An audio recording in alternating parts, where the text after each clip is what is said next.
and we are kicking off our second one here with the NFC West. A lot to dig into, and let's start with the favorite in the NFC West and one of the favorites in the NFC, and that is the San Francisco 49ers.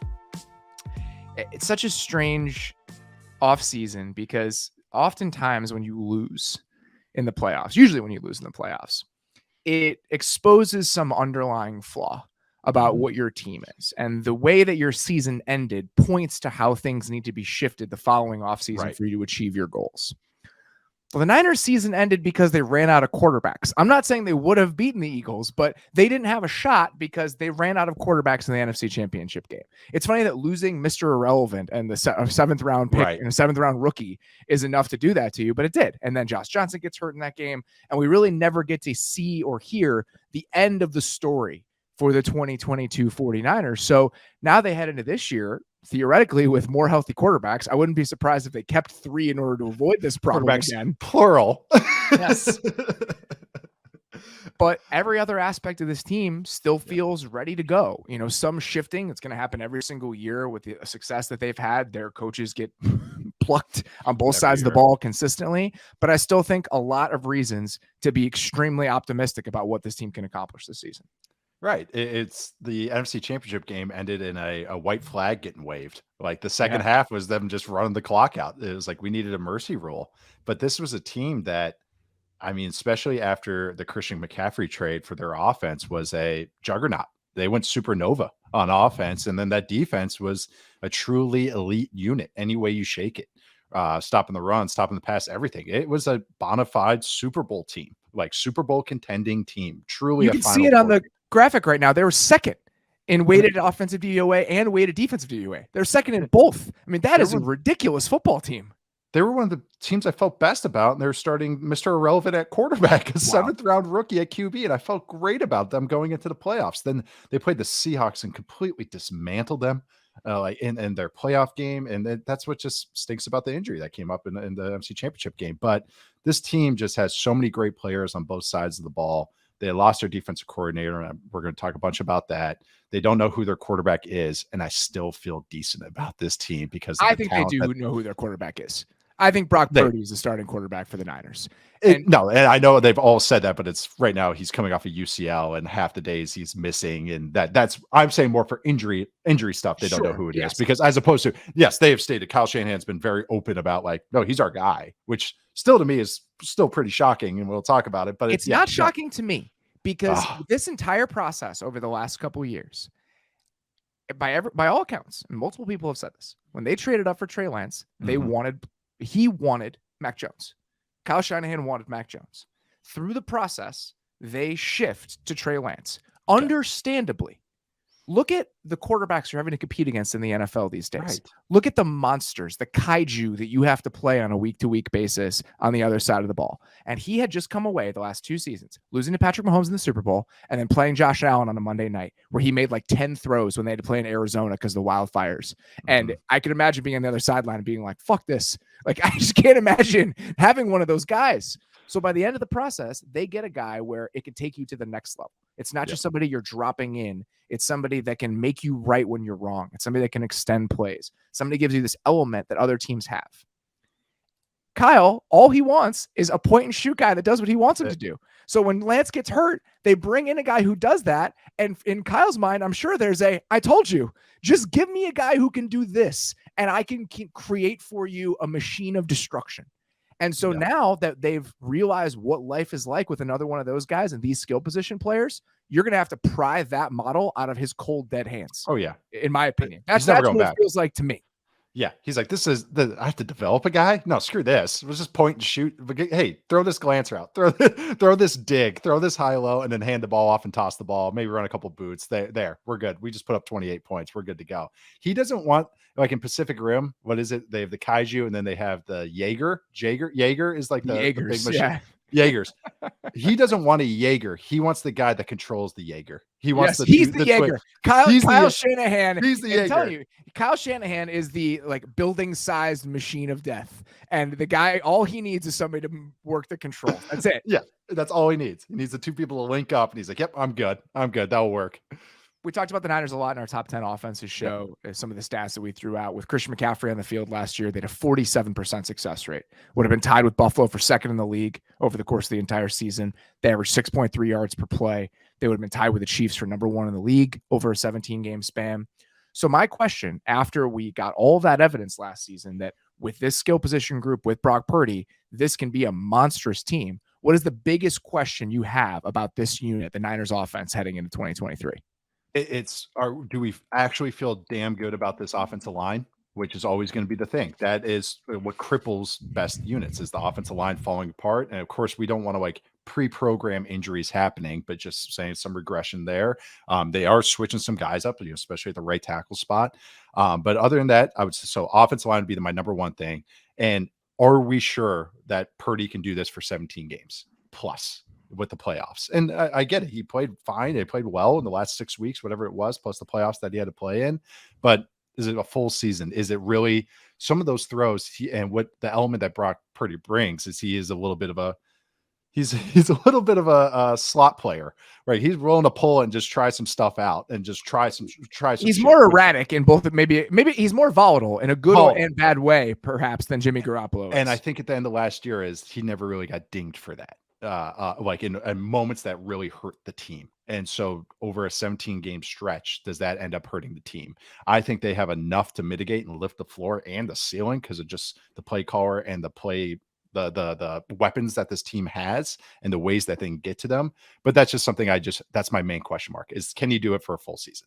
Like, is this Brock Purdy experiment? Can it keep going? I actually, even with Purdy's play style, his lack of size and the injury that he's already dealing with, the UCL. So even if his kind of crazy play style, it's kind of interesting that they do still have these backups that they do, but that where I don't think the bar will drop too much off even after they have that injury.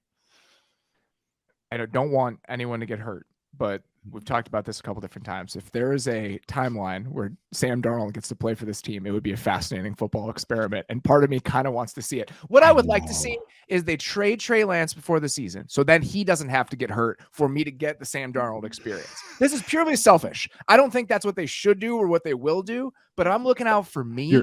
That's what I want to have. Your writer brain, you're okay. You're going like, yeah, that's it's not even a writer thing. It's just as a football. Again, yeah. I made this joke when I was talking to Hellman. Science is hot right now with Oppenheimer. I want to see if I'm in a football laboratory and we're controlling for the other conditions and we can see what Sam Darnold is in this offense. I want to see it.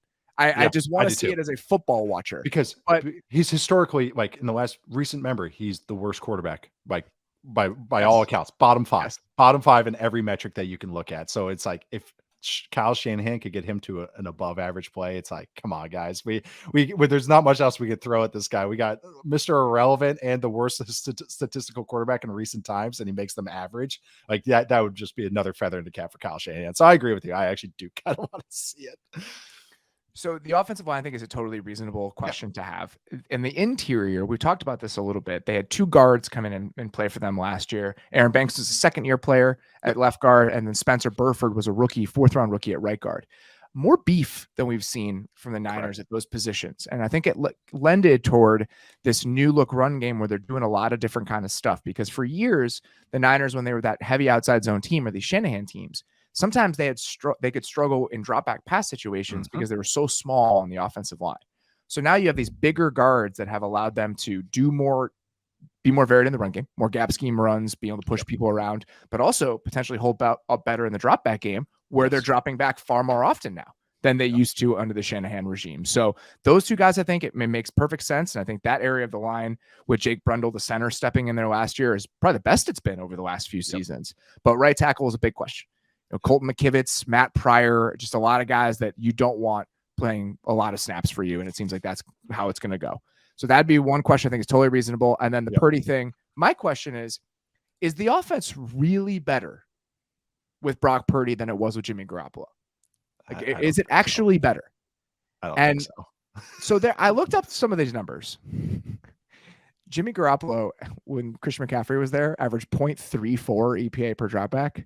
Just for context, that's like an insane number. Yeah, like that's what the Lions averaged on play action throws last year. Like, it's just an insane number. That's like Lamar MVP level. That's basically what you're at.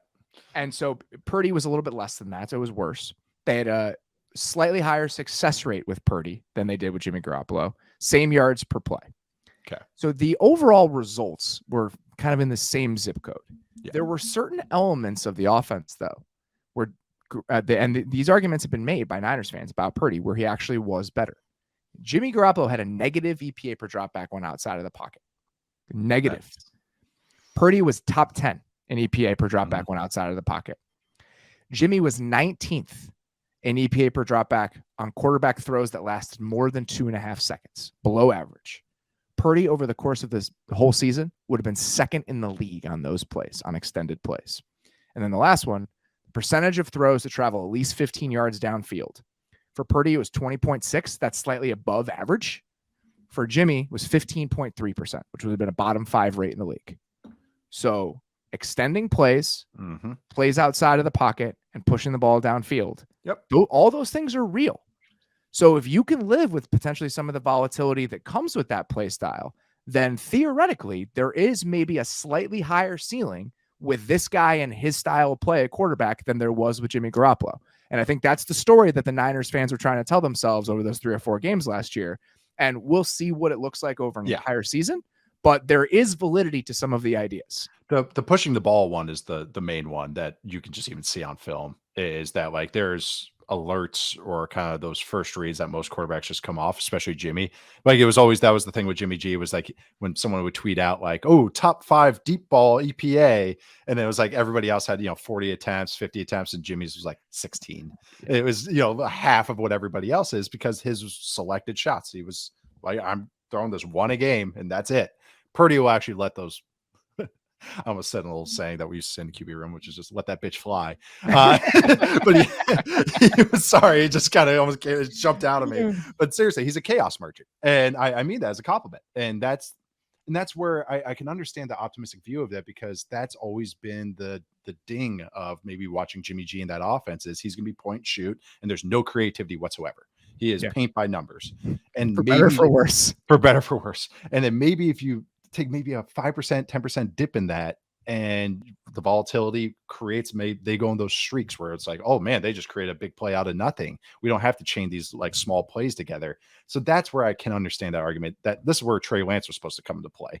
It was creating, pushing the ball and do all these things, because that was the element that I think they wanted this offense. Maybe those 16 deep pass attempts becomes 30, and it's 2 a game as opposed to 1 a game. And that can change a lot. That can change the whole offensive flow or whole game script too. So I understand that argument. I love your point about the beef though on the offensive line, by the way, because even they signed John Feliciano as their backup, which is like couldn't be more opposite of an outside zone Shanahan guy.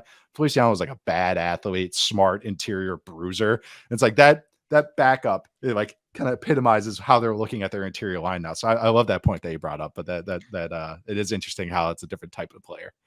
I think outside of injury, if McCaffrey gets hurt, if they lose Trent Williams for any period of time, that's going to hurt this offense. But that could be true of any team.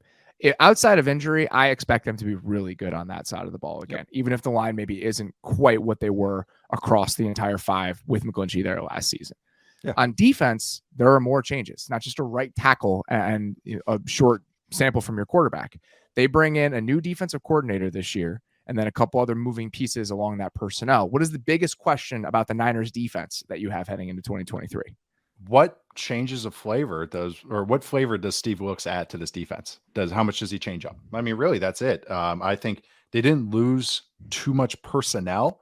Only Jimmy Ward went with D'Amico Ryans, and Aziz Al-Shair was their 3rd linebacker. He was, and then a couple of rotational pass rushers. So Charles Menahu went to the Colts, and then Charles Menahu went to the Chiefs. Both of whom were Menahu especially was very good for them last year. But rotational pieces, yes, but plus players, for what their role was. But then you had Javon Hargrave, and it's kind of like going from a couple of nice role players to like a dude. And so that's why I don't feel too bad about the loss of personnel, because there are answers. Even losing Jimmy Ward, they signed Isaiah Oliver, who I like, who I'm very, very high on, and I think he'll be a great fit for them. And a lot of the coaching staff, they lost one, maybe 2 guys, but most of the staff is still there. Same linebacker coach, same defensive line coach, some of the same DB coaches, because they seem to have 5 of them on this staff. They have the classic safeties, corners, and defensive passing game. But that's why I feel pretty good about what they do. Also, Wilkes' background, being originally a Lovie Smith guy, but then a Sean McDermott guy. He's run a little bit of everything, but even his time when he took over with the Panthers last year, there's a lot of the same kind of elements, maybe just a couple tweaks that are different. Like the 49ers ran more cover 2 and the Panthers brought a little bit more cover 0 as their change ups. But Wilks has a Lovie Smith background. So it's like, if, we want to run more cover 2, he's got that in his bag. So I think that is kind of where I don't see too much. I'm not as worried. Maybe I should be about Steve Wilks taking over. There's not that big of a departure. And I think It's that's why they hired him. Yeah. Because at least they were going to be living in sort of the same family. If you look at the coverage rates, I mean, it's all pretty much in the same zone on both late and early downs. The biggest difference is blitz rate. The Panthers blitzed more often than the Niners did last year. On early downs, they had a 32.5% blitz rate on early downs, which is 7th in the NFL. Niners were at 18.7, which is 24th. Yeah. On third down, they blitzed on 35% of third downs. The Panthers did, which is 4th in the NFL. But the Niners brought a decent amount of pressure on third downs as well. That was the tweaks that Ryan showed last year. Was a lot more of those creative pressures. It's not that far away. Nope. And they played with heavier boxes on early downs than the Niners did, but that's something where if you feel like you have better personnel up front, you may not have to worry about that. I assume Kasurek is going to handle a lot of what like the run game and like the structures look like with that. So he's carried over. So it does feel like it's not going to be a huge departure with Wilks compared to what it was with Ryans, but you still have to call the plays, right? Like play calling is still an art. Even if the structure of the defense can be the same, Wilks has shown an ability to do this, but there's a chance that D'Amico Ryans was just exceptional at this. And so maybe you're going from the 2nd best defense in the league to the 5th best defense in the league or the 6th best defense in the league. And that's okay. You can still be a real Super Bowl contender with that. But I think it is reasonable to expect some step back, even with Hargrave coming in, just because of the uncertainty with Wilks in this group. Absolutely. And where you can see and I've talked about this before, but where you can see the fingerprints of a lot of coaches, offense and defense, is how they are in situations, third down and red zone. And D'Amico Ryans on third down was a lot of fun. That was some really cool stuff that he was doing. When you can fool a Dak Prescott, that's 2 years in a row in playoff games. That's when you know you're cooking with gas. And I just thought the stat was just funny, just talking about the difference of personnel. Even if I do like some aspects of the Panthers defensive players, is they brought more blitzes, especially on first and second down. But the Panthers blitz way more often, but they had 41 fewer QB knockdowns than the 49ers did last year. So that's the difference of personnel when you can just rush for and still get 40 more QB knockdowns. Like that's a pretty big jump in numbers and jump in personnel. I also think some of those early down blitz rate are influenced by the fronts that the Panthers are playing. It's more odd fronts. Down. So if you have 5 down fronts, it's going to be a blitz in those situations, even if you're not bringing extra guys from the second level. So I'm not sure he's necessarily more blitz happy. No, it's just different fronts that the Panthers played compared to the Niners. So the 49ers defense is very like islandy. Like their defensive line is very spread out. It looks like an air raid offense, but on defense. And then they run like their 2 high shells, and then their linebackers are big spaces between them. They just put these guys on islands, and they're really fast and really smart. So I mean, you just got Fred Warner in the middle, and you got the defensive front. You got smart players everywhere. It's like, this is great, and they're aggressive as hell. So I think maybe the best way I could put it is Steve Wilks is not going to be a governor on this defense. What his ceiling is going to be with it is going to be interesting, but I don't think he's going to slow them down too much. I think that's a totally fair way to describe it. It's so tempting to do that. I have like a little kernel of doubt just because we haven't seen it, and it's hard not to. And at least Ryans was an internal promotion. So you're pulling from the same staff, you're building on something, there's continuity. We've seen this work out in other situations, like Raheem Morris coming in and overseeing the Rams defense after Brandon Staley got hired away, where it's somebody coming from the outside and you have a lot of the same staff, and that staff can kind of bring that person along rather than vice versa. And we've seen that work before, but there's always a question until you actually see it in practice. So I think that's just something to keep in mind. Very fair. The other thing, one more thing on the defense to mention, the depth is not what it was over the last couple of years. And maybe they keep producing these guys and it gets better. And we're thinking of these depth pieces a little bit differently in week 8 when we've had to see them than we are right now. But Donovan Lenore is like a perfect example. He was backup last year. He's thrust into starting in the starting lineup after Emmanuel Mosley gets hurt. Now he's decidedly the starter. So now if he gets hurt, you're digging one more layer into your depth chart, and there's a little bit more uncertainty there. Same at linebacker. Yeah, Shair was good for them last year. Now he's gone. And this is just the curse of having a really good team with really good players is that other teams want them. So it's just hard to maintain that level of depth. You lose your assistant GM, and he's like, "Hey, all those role players you guys have, yank, yoink, I'm signing them. Thank you. You can't keep them." Let's get to our categories here. We're going to knock out a couple of these at the end of every single team. Your X factor for the San Francisco 49ers this season.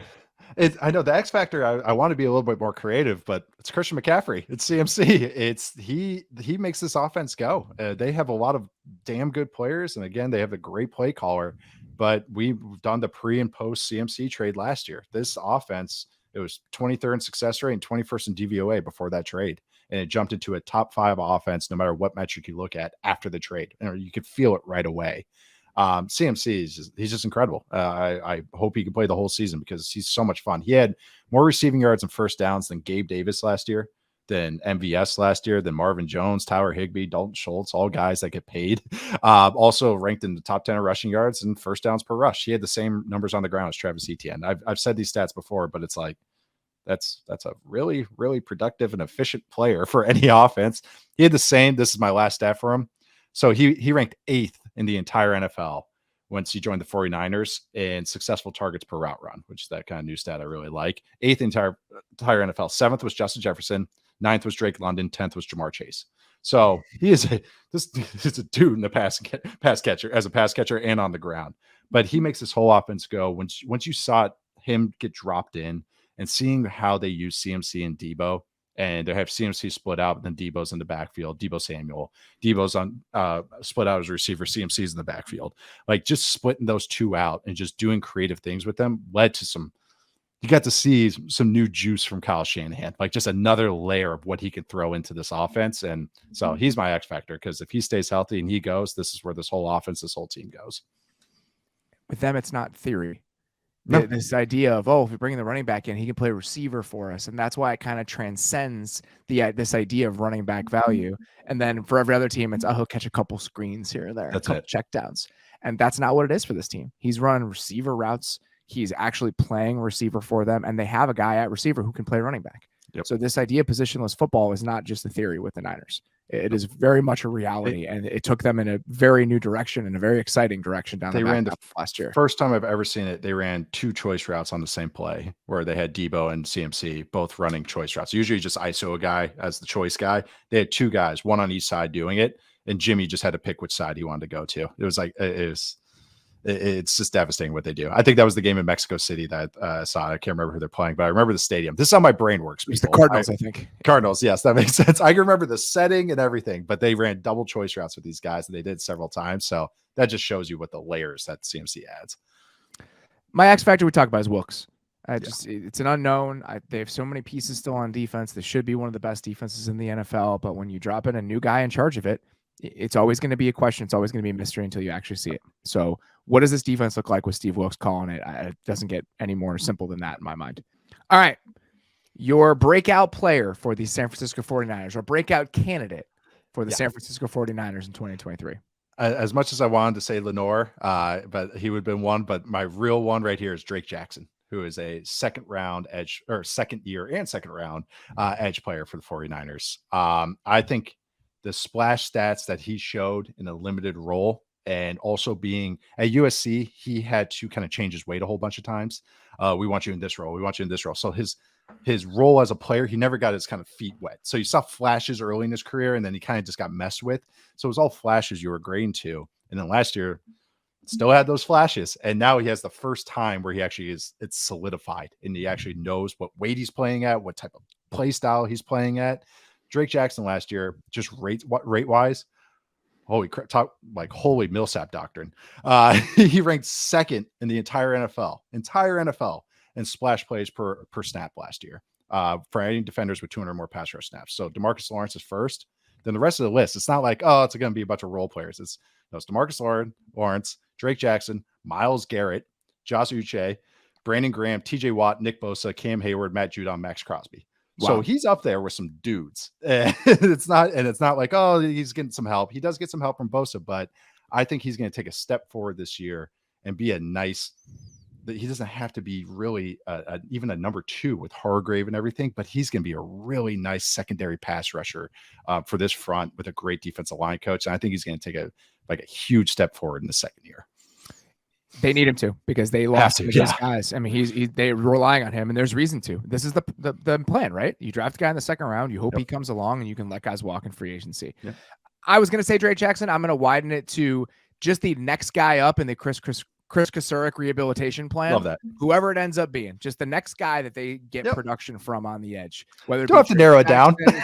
Farrell, just whoever is going to be this year's version of that guy. Charles Menahu got $10 million a year or whatever he got to go play for the Chiefs after getting traded for a 7th rounder in the middle of the season 2 years ago, coming over from Houston.